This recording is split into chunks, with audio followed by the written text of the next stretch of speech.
atas kesempatannya. Saya Dinda Ali Ariyanti dengan NIM 2019 Assalamualaikum warahmatullahi wabarakatuh. Perkenalkan, nama saya Gali Kusuma, NIM 2019 Assalamualaikum warahmatullahi wabarakatuh. Perkenalkan, nama saya Andika Alamsyah, NIM 2019 710-258.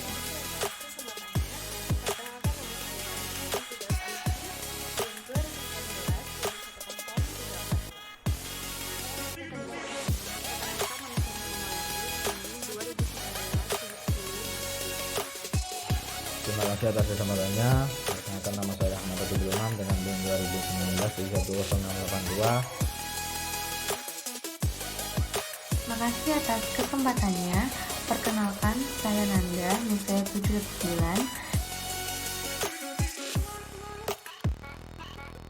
Assalamualaikum warahmatullahi wabarakatuh. Terima kasih atas kesempatannya. Perkenalkan, nama saya Karinina Indri Cantika dengan NIM 2019 10747 dari kelompok 3. Assalamualaikum warahmatullahi wabarakatuh. Terima kasih atas kesempatannya. Perkenalkan, nama saya Bayu Agung Prasetyo dengan NIM 2019 710787. Assalamualaikum warahmatullahi wabarakatuh. Perkenalkan, nama saya Muhammad Iqbal Pandaldian.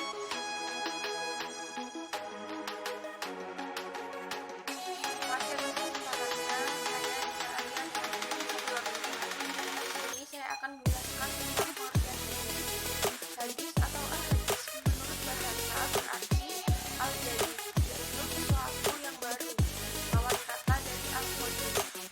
Kata hadis juga berarti al-khabar, yaitu berita, sesuatu yang dipercakapkan dan ditujukan dari seseorang kepada orang lain.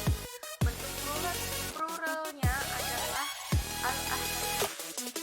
Hadis sebagaimana tinjauan Abdul Baqo adalah isim dari tahdits, yaitu berarti pembicaraan. Kemudian didefinisikan sebagai ucapan, perbuatan, atau penetapan yang disandarkan kepada Nabi Shallallahu Alaihi Wasallam. Al-Faro telah memahami arti ini ketika berpendapat bahwa mufrad kata ahadis adalah uhdusah, yaitu buah pembicaraan. Lalu kata ahadis itu dijadikan jamak dari kata hadis. Jadi hadis merupakan sumber ajaran Islam yang kedua dari Al-Quran. Dilihat dari sudut periwayatannya, jelas antara hadis dan Al-Quran terdapat perbedaan. Untuk Al-Quran, semua periwayatannya berlangsung secara mutawatir. Sedangkan periwayatan hadis sebagian berlangsung secara mutawatir dan sebagian berlangsung secara ahad. Sehingga mulai dari sinilah timbul berbagai pendapat dalam menilai kualitas hadis. Terima kasih. Di sini saya akan menjelaskan tentang sebab-sebab turunnya hadis. Sebab-sebab turunnya hadis, surat dan ayat Al-Quran memiliki sebab-sebab turunnya, atau bisa disebut asbabul nuzulil ayat. Demikian juga dengan hadis yang bisa disebut asbabul wurudil hadis, tetapi tidak semua hadis bisa dengan mudah ditemukan asbabul wurudnya. As-Suyuti menjelaskan bahwa ada 3 hal yang menjadi sumber asbabul wurud. Yang pertama, ayat Al-Quran. Ayat Al-Quran juga bisa menjadi sumber asbabul wurud sebuah hadis. Salah satu contoh yang paling sering kita dengar dan mungkin diketahui oleh para pegiat kajian hadis adalah terkait penafsiran dari ayat yang menjelaskan bahwa kezaliman adalah perbuatan yang paling besar siksanya, yaitu surah Al-An'am ayat 82. Bismillahirrahmanirrahim. Alladzina amanu wa lam yalbisu imanahum bidzulmin ulaika lahumul amanu wa hum muhtadun. Yang artinya, orang-orang yang beriman dan tidak mencampur adukan iman mereka dengan kezaliman atau syirik, mereka itulah yang mendapat keamanan dan mereka itu adalah orang-orang yang mendapat petunjuk. Yang kedua, hadis. Selain asbabul wurud bersumber dari Al-Quran, juga bisa bersumber dari hadis, baik dari hadis yang masih satu redaksi atau satu riwayat, atau hadis lain yang masih setema. Misalnya dalam hadis yang diriwayatkan oleh Imam Al-Hakim dalam Al-Mustadraknya bahwa malaikat yang ada di bumi akan berbicara dengan bahasa manusia. lal khaina malaikata tam taqa ala al sanati baini adam bima fi lamar iminal khairi wal syarri, yang artinya sungguh Allah Subhanahu wa taala memiliki malaikat yang berbicara dengan bahasa manusia atas hal yang baik dan buruk. Yang ketiga, pendapat atau kisah dari sahabat. Hal ini bisa dilihat dari kaul sahabat yang berkaitan dengan hadis tersebut, seperti hadis yang menunjukkan tentang keutamaan melakukan sholat di Masjidil Haram Makkah. Sholatu fi hadzal masjidi afdal minal ma'ati alfa sholati fi ma syawahi minal masjid, yang artinya melakukan sholat di masjid ini lebih utama daripada 100.000 sholat yang dilakukan di masjid yang lain. Terima kasih. Di sini saya akan menjelaskan tentang fungsi hadis. Hadis menjalankan fungsi sebagai berikut. Yang pertama, menguatkan dan menegakkan hukum-hukum yang tersebut dalam Al-Quran atau disebut fungsi takkid dan takrir. Lalu selanjutnya yang kedua, memberikan penjelasan terhadap apa yang dimaksud dalam Al-Quran. Lalu yang ketiga, menjelaskan arti yang masih samar dalam Al-Quran. Selanjutnya yang keempat, merinci apa-apa yang dalam Al-Quran disebutkan secara garis besar. Lalu yang kelima, membatasi apa-apa yang dalam Al-Quran disebutkan secara umum. Lalu yang terakhir, memperluas maksud dari suatu yang tersebut dalam Al-Quran. Terima kasih. Selanjutnya, saya akan menjelaskan jenis-jenis hadis. Jenis-jenis hadis dapat dikelompokkan berdasarkan beberapa kategori, yaitu pertama, berdasarkan keutuhan rantai sanad. Berdasarkan tingkat keutuhan rantai sanad, hadis dapat digolongkan ke dalam 6 jenis, yaitu yang pertama hadis mursal, yaitu hadis yang penutur satunya tidak dijumpai secara langsung. Kemudian yang kedua ada hadis munqati, merupakan hadis yang putus pada salah satu ataupun dua penutur. Yang ketiga ada hadis mu'dal, merupakan hadis yang terputus pada dua generasi penutur secara berturut-turut. Yang keempat ada hadis mu'allaq, merupakan hadis yang terputus sebanyak 5 penutur dimulai dari penutur pertama secara berturut-turut. Yang kelima ada hadis mudallas, merupakan hadis yang tidak tegas disampaikan secara langsung kepada para penutur. Yang keenam hadis musnad, merupakan hadis yang penuturnya paling jelas dan tidak terpotong sama sekali.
Selanjutnya saya akan menjelaskan tentang pembagian sunnah. Sunnah atau hadis dibedakan menjadi 3. Yang pertama yaitu ada sunnah qauliyah, yaitu kabar berupa perkataan Nabi Muhammad SAW yang didengar dan disampaikan oleh seseorang atau beberapa sahabat kepada orang lain. Yang kedua yaitu ada sunnah fi'liyah, yaitu setiap perbuatan yang dilakukan oleh Nabi Muhammad SAW yang diketahui dan disampaikan oleh para sahabat kepada orang lain, seperti tata cara menunaikan salat 5 waktu dan cara berwudu, cara haji yang telah dipraktekkan oleh Nabi Muhammad SAW. Dan yang terakhir yaitu ada sunnah takririyah, yaitu sesuatu yang timbul dari sahabat Rasulullah SAW yang telah diakui oleh beliau, baik berupa ucapan maupun perbuatan. Terima kasih. Selanjutnya adalah kedudukan hadis. Dalam kedudukannya sebagai penjelas, hadis kadang-kadang memperluas hukum dalam Al-Quran atau menetapkan sendiri hukum di luar apa yang ditentukan oleh Allah dalam Al-Quran. Kedudukan hadis sebagai bayani atau menjalankan fungsi yang menjelaskan hukum Al-Quran tidak diragukan lagi dan dapat diterima oleh semua pihak, karena memang untuk itulah Nabi ditugaskan Allah Subhanahu wa Ta'ala.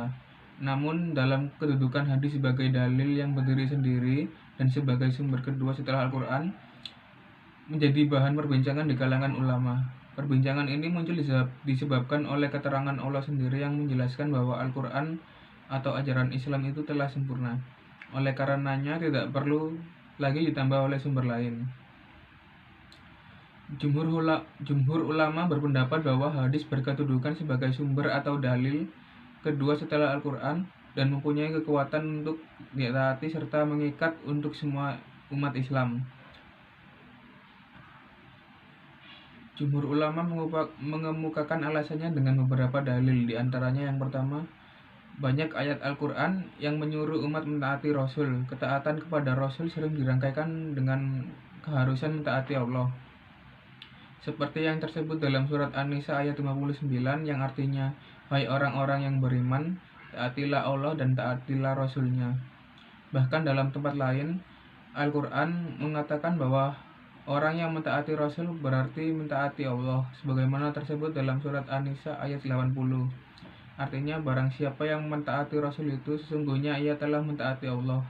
Dan barang siapa yang berpaling dari ketaatan itu, maka kami tidak memutusmu untuk menjadi pemelihara bagi mereka. Yang dimaksud dengan mentaati Rasul dalam ayat-ayat tersebut adalah mengikuti apa-apa yang dilakukan atau dilakukan oleh Rasul sebagaimana tercakup dalam sunnahnya. Dari ayat di atas, jelas bahwa hadis itu adalah juga wahyu. Wahyu mempunyai kekuatan sebagai dalil hukum, maka hadis pun mempunyai kekuatan hukum untuk dipatuhi. Kekuatan hadis sebagai sumber hukum ditentukan oleh dua segi. Pertama dari segi kebenaran materinya, dan kedua dari segi kekuatan pertunjukannya terhadap hukum. Dari segi kebenaran materinya, kekuatan hadis mengikuti kebenaran pemberitaannya yang terdiri dari 3 tingkat, yaitu mutawatir, masyhur, dan ahad. Selanjutnya akan dijelaskan oleh rekan saya. Di sini saya mau menjelaskan hukum ekonomi yang berkaitan dengan hadis. Ekonomi Islam terbangun dari dasar hukum nakil dan akil. Dalil nakil, dalil yang diambil dari Al-Quran atau hadis Nabi Muhammad SAW. Dalil nakil yang diartikan juga seperti tanda bukti atau petunjuk dari teks Al-Quran yang tertera dalam mushaf Al-Quran atau hadis mutawatir yang tertera di dalam kitab-kitab hadis, lalu diambil dan disalin dari tulisan yang telah baku. Dalil tersebut kebenarannya merupakan kebenaran yang hakiki atau mutlak. Sedang dalil akil adalah dalil yang bisa dinalar oleh akal manusia. Terima kasih. Baik, di sini saya akan menjelaskan tentang hubungan hadis dengan Al-Quran. Seluruh umat Islam telah sepakat bahwa hadis merupakan salah satu sumber ajaran Islam. Ia menempati kedudukan kedua setelah Al-Quran. Keharusan mengikuti hadis bagi umat Islam baik berupa pemerintah maupun larangannya, sama halnya dengan kewajiban mengikuti Al-Quran. Hal ini didasari karena Al-Quran merupakan dasar hukum pertama yang di dalamnya berisi garis besar syariat Islam, dan keberadaan hadis semakin menyempurnakan kandungan makna ayat dan memperjelas suatu hukum. Maka demikian terdapat hubungan yang sangat erat antara hadis dengan Al-Quran dan sebagai pedoman atau pegangan hidup manusia. Dalam pelaksanaannya, kedua sumber hukum ini tidak dapat dipisah-pisahkan atau seseorang tidak boleh mengamalkan hanya salah satu dari keduanya.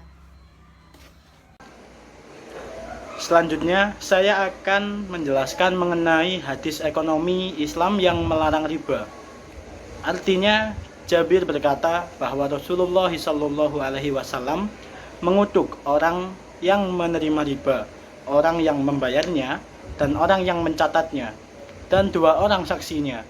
Kemudian beliau bersabda, mereka itu semuanya sama. Sahih Muslim nomor 2995, Kitab Al-Masaqah.